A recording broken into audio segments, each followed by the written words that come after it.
স্বামী স্ত্রীকে বিশ্বাস করে না, স্ত্রী স্বামীকে বিশ্বাস করে না, শাশুড়ি বউকে দেখতে পারে না, বউ শাশুড়িকে দেখতে পারে না, শ্বশুর আরেক শ্বশুরকে দেখতে পারে না, বেয়াই বেয়াইকে দেখতে পারে না। গজব তো গজব আলাদল চলতে থাকে।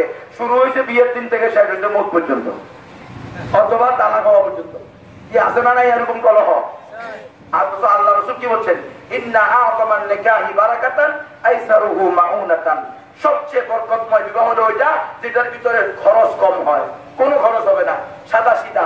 আপনার মেয়ে অমুকের ছেলে, বাস 2 লোকের কথা হবে, মোহরা না একো বিবাহ হয়ে গেছে, নিয়ে যান। 5 জন নিয়ে আসেন, 7 জন নিয়ে আসেন, 10 জন নিয়ে আসেন, খান, নিয়ে চলে যান। আমি পরের দিন গিয়ে নিয়ে আসবো 2-4 জন খেয়ে, আমাদের যদি তৌফিক থাকে, বাস না হলে খাবো না। খাওয়া কি জরুরি?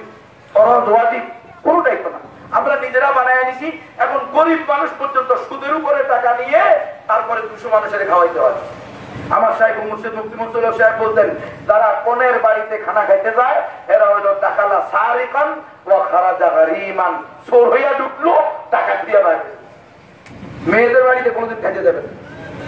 হ্যাঁ, চোর টাকায় হইয়া বাইরে। মেয়েদের বাড়িতে খাবেন না, খাবেন হলো ছেলেদের বাড়িতে। ছেলেকে আল্লাহ বলছেন আউলি মালাও বিশাতি। তোমার তৌফিক থাকলে অন্তত ছাগল দিয়া খাও। ঠিক আছে, ছাগলের তৌফিক নেই, এই জামানা মুরগি খাওয়া। দেশি মুরগি না পারলে ফার্মের মুরগি খাওয়াবে না, তবুও অলিমা একটু কর। এটা কে করবে? ছেলে, মেয়ে না। মেয়ের পালছে, মেয়ে পালছে শুকিয়া দেয়। 18 বছর, 17 বছর, 15 বছর, 14 বছর, 13 বছর মেয়েকে লালন পালন করে এত সুন্দরী রূপসী মেয়ে তোর হাতে তুলে দিচ্ছে। সারাদিন দিকে বেলা শ্বশুরের শুক্রিয়া দেয়। যুবকের গায়ে লাগে গে। এখানে যত যুবক আছে সবাই নিয়োগ করা, যারা এখনো বিয়ে করে নাই, কোনদিন যৌতুক নিয়ে বিয়ে করবে না ইনশাআল্লাহ। হাত তোলো, কার কার ইচ্ছা আছে যৌতুক ছাড়া বিয়ে করবেন? বিয়ে অনেকে হাত তোলে না। নিজের ছেলেদেরকে যৌতুক নিয়ে বিয়ে করাবো না, সবাই হাত তোলেন। নিজের মেয়েকে যৌতুক দিয়ে বিয়ে করাবো না, তৈরি আছেন তো ইনশাআল্লাহ? আল্লাহ তৌফিক দান করেন। এখন হিন্দুত্ববাদীদের এজেন্ডা থেকে বাঁচার জন্য এই বইটা ভাইয়েরা আপনাদের জন্য লিখছে। এই বইটা ওনাদের অনেক খরচ হয়েছে লিখতে, যদিও ওনাদের খরচ বেশি, তবুও ওনারা মাত্র 100 টাকায় আপনাদেরকে দিচ্ছে। আপনারা প্রত্যেকে একটা বই নিতে পারেন না ইনশাআল্লাহ? এটা পড়লে, এটা ঘরের ভিতরে আলোচনা করলে আপনার স্ত্রী, আপনার সন্তান, আপনার ভাই, আপনার বোন, তারা বুঝবে হিন্দুত্ববাদীরা কিভাবে আগ্রাসন চালিয়ে মুসলিম উম্মার ঈমান, মুসলিম নারীদের সতীত্ব হরণ করার ষড়যন্ত্র করতেছে। তাহলে আপনার ছেলে মেয়ে যখন এটা জানবে, সে নিজেকে সেভ করবে, আপনার ভাতিজা ভাতিজি, আপনার ভাগিনা ভাগ্নি, আপনার পাড়া প্রতিবেশী, আত্মীয় স্বজন আছে না নাই, এদের প্রত্যেকের জন্য এই বইটা আমি মনে করি প্রত্যেকের কমাস কম একটা কপি করে নেওয়া দরকার। আপনারা তৈরি আছেন কারা কারা? দেখি হাত তোলেন তো, একটা করে বই নিয়ে যাবেন ইনশাআল্লাহ। অল্প বই আছে, বেশি নাই, সবাই হাত তোলেন। 100 টাকা। আর এই জামানায় 100 টাকায় কি খুব বেশি? প্রত্যেকে একটা করে বই নিয়ে যাবেন। পরবর্তীতে ইনশাআল্লাহ সাহেব আলোচনা করার পরে সাহেবকে নিয়ে আসুন।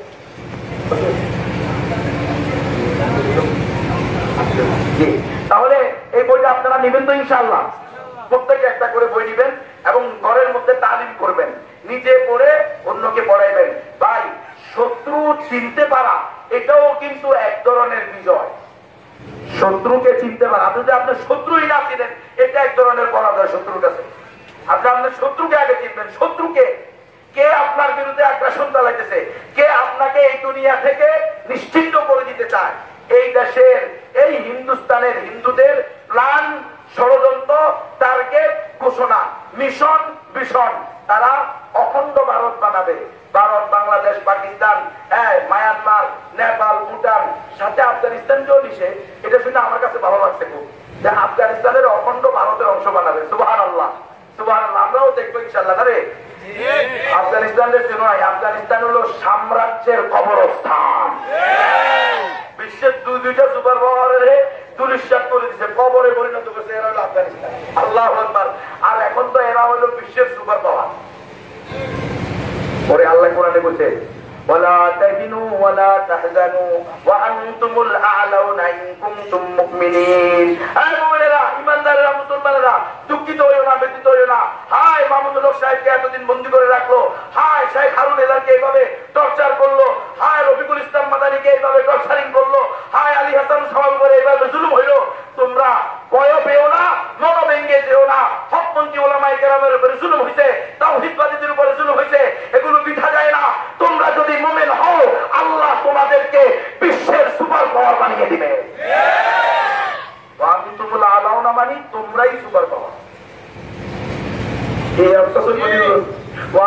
আল্লাহ তোমরা যদি মুমিন হও, ইমানদার হও, আমি তোমাদেরকে বিশ্বস্ত করে পাওয়ার বানাবো। বানাইছে কি বানাই নাই? এই আজকেও খবর শুনতেছিলাম, আফগানিস্তানে ১,৫০০ প্রকারের খনিজ সম্পদ পাওয়া গেছে। আল্লাহ বলছে ولو أن أهل القرى آمنوا واتقوا لفتحنا عليهم بركات من السماوات والأرض।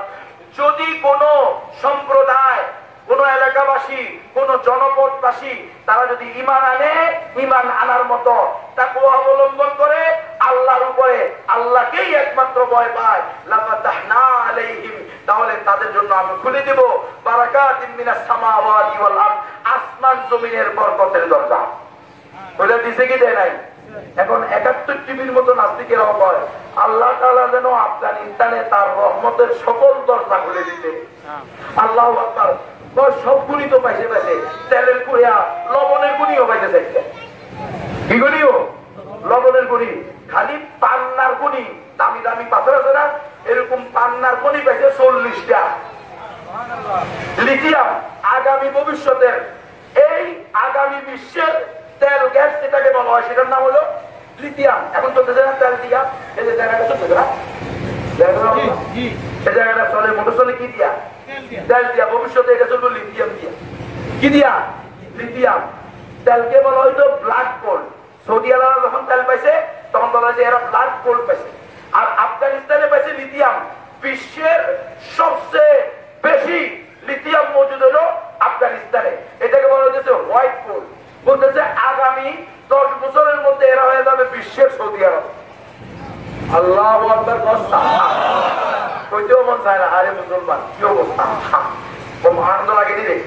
মজা লাগেনি? আল্লাহ বলছে قاتلوهم يعذبهم الله بأيديكم ويخزيهم ويشفي صدور وينصركم ويشفي صدور قوم مؤمنين। তোমরা এদের বিরুদ্ধে জিহাদ করো, আল্লাহ তাআলা কাফির মুশরিকদেরকে তোমাদের হাত দ্বারা শাস্তি দিবে, তাদেরকে লাঞ্ছিত করবে, তোমাদেরকে নুসরত করবে, এবং ভগ্ন হৃদয়ওয়ালা ঈমানদারদেরকে আল্লাহ তাআলা তাদেরকে তাদের দিলের ভিতরে প্রশান্তি দান করবে। কিসের মাধ্যমে? জিহাদের মাধ্যমে। আফগানিরা এই কাজ করে মুসলিম উম্মার দিল ঠান্ডা করে দিয়েছে। অদূর ভবিষ্যতে মুসলিম বিশ্বের নেতা হবে আফগানিস্তান। মনে হয়নি? ১৫০০ প্রকার খনিজ সম্পদ। কয়শো প্রকার? ১৫০০ প্রকার। এবার বলতে যে কয় ওরে বাপরে বাপরে, স্ট্রবেরি আছে না, স্ট্রবেরি, স্ট্রবেরিও সবচেয়ে ভালো হইতেছে আফগানিস্তানে। তারপরে এই যে কি বলে এটাকে, ডালিম, ওইটাও সবচেয়ে বেশি ওখানে হইতেছে, সবচেয়ে ভালো, সবচেয়ে বেশি। এরপরে আরেকটা কি জানি, জাফরান। এই জাফরান পৃথিবীর মধ্যে সবচেয়ে উন্নতটা আফগানিস্তানে। লোহা পৃথিবীর মধ্যে সবচেয়ে উন্নত লোহা। ২ নম্বর এই মজুদ হলো লোহার সবচেয়ে বেশি আফগানিস্তানে। এরপরে বলছে ইউরেনিয়াম, পারমাণবিক অস্ত্র বানায় না, ওটার যে মেটেরিয়ালস আছে না, মাল মেটেরিয়াল, কাঁচা মাল, এটা আফগানিস্তানে আছে। অপেক্ষা কর ঘুষের বাচ্চারা, মুদির বাচ্চারা, অখণ্ড ভারত বানাবি তো অপেক্ষা কর, আসতেছে অ্যাটম বোম লইয়া আমল্লারা। ইনশাআল্লাহ ইনশাআল্লাহ। ফান্তাদিরু ওয়া নাহনু মিনাল মুনতাজিরিন। আমরাও অপেক্ষা করি, তোরাও অপেক্ষা কর। আগামী শতাব্দী, এই শতাব্দী হলো মুসলমানদের শতাব্দী, ইসলামের জাগরণের শতাব্দী, ইসলামের বিজয় শতাব্দী। ইনশাআল্লাহ অদূর ভবিষ্যতে এটা অবশ্যই অখণ্ড ভারত হবে, কিন্তু কালিমার পতাকার তলে হবে, ইমানের অখণ্ড ভারত হবে। কোন কুকুর শিরিক থাকবে না ইনশাআল্লাহ। দিল্লির মসনদে কালিমার পতাকা উঠবে। আপনাকে বিশালে যেত না, আপনারা বলেছেন কোন কি কয় না কয়, ওয়াজ করি দেয় আর ঠান্ডা করতে আসে, কিন্তু টাকা টোকা হয়ে যাবে। ওই জন্য এগুলো বলে বাস্তবতাই এটা বেটা। আমি মরি আর বাঁচি, আমাদের তো অলরেডি অর্ধেক মেরে ফেলছে। ঘুম রেখে টর্চারিং করে, তারপরে রিমান্ড দিয়ে 10 দিন রাখছে, ঘুম 9 দিন দিচ্ছে রিমান্ড, এরপরে 32 মাস রাখছে আটকা। আমাদের আর জীবনে আছে কি? আমরা দেখতেও পারি, নাও পারি। তোমরা দেখবা, লিখে রাখো ইনশাআল্লাহ। আগামী 10 বছরের মাথায় বিশ্বের প্রেক্ষাপট পরিবর্তন হয়ে যাবে ইনশাআল্লাহ। আল্লাহ 10টা বছর খালি মোল্লারা সময় পাবে। 6 বছর, 10 বছর বেশি লাগবে না ইনশাআল্লাহ। 2 বছর হয়ে গেছে, আর 8 বছর দোয়া করে দেখবেন ইনশাআল্লাহ। আল্লাহই বলছে, আল্লাহই বলছে রাস্তাই এটা, তরিকাই এটা। তোমার কেউ অধিকার দেবো না, তোমার অধিকার তুমি আদায় করে নিতে হবে। এই পাহাড়ি মোল্লারা পাগড়ি টুপিওয়ালারা তাদের অধিকার তারা আদায় করে নিছে। বিশ্বের কোন সুপার পাওয়ারের কাছে কোন শতাব্দীতে কোন সময়ে তারা পরাজয় মেনে নেয় নাই, পরাজয় বরণ করে নাই। গোলামি তাদের জীবনে নাই, ইতিহাসে না। আমরা ওই যে গোলামের জাতি, মুনাফিকের জাতি, খালি মুনাফিক করি, খালি মুনাফিক বলি, ইসলামের হক কথা বলি না। যদি চাকরিটা চলে যায়, ইসলামের সত্যি কথা বলি না। যদি আগামী বছর আর দাওয়াত না দেয়, কি দাওয়াত দেয় না? যেখানে কি হক কথা বলা যাবে না, কোরআন সুন্নাহ সমর্থিত কথা বলা যাবে না, ওই মসজিদেরও তালাক, ওই মাদ্রাসারও তালাক, ওই মাহফিলেরও তালাক। না পারলেও জঙ্গলে চলে যাবে, আফ্রিকার জঙ্গলে গিয়ে ওখানে মানুষকে বুঝাবে। হ্যাঁ, ওয়াইন তাতাওয়াল্লাউ ইয়াস্তাবদিল কওমান গায়রাকুম সুম্মা লা ইয়াকুনু আমসালাকুম বাদা। তোমাদের মতো হবে না, আল্লাহ এমন জাতিকে নিয়ে আসবে। আল্লাহ তোমার আমার মুখাপেক্ষি না। ইসলামের বিজয়ের শতাব্দী, ইসলামের বিজয় হবে, মুসলমানদের বিজয় হবে, আল্লাহর জমিনে আল্লাহর দ্বীন কায়েম হবে, হয়তো তোমাকে সাথে নিয়ে অথবা তোমাকে মাইনাস করে। ইসলামের বিজয় হবে। তুমি কোন দলে আছো এটা তুমি ঠিক করো। তুমি কি দালালি করে দেবে সারাদিন দিকে? তাগুতের দালালি, ইহুদি খ্রিস্টানের দালালি, সামান্য মসজিদের খেদমতের জন্য, সামান্য মাদ্রাসার মোতামিমের জন্য, এই সামান্য মাহফিল করে 20-50 টাকার জন্য, এটার জন্য তুমি সারাদিন দিকে গোলামি করে দেবা? নাকি তুমি আল্লাহর গোলামি করবা, আল্লাহর জমিনে আল্লাহর দ্বীন কায়েম করার জন্য, রাসূলের সুন্নাহকে প্রতিষ্ঠা করার জন্য? যদি আমার জানও চলে যায়, যদি আমার স্ত্রী বিধবাও হয়, যদি আমার সন্তানরা এই নবীর ওয়ারিসের দায়িত্ব।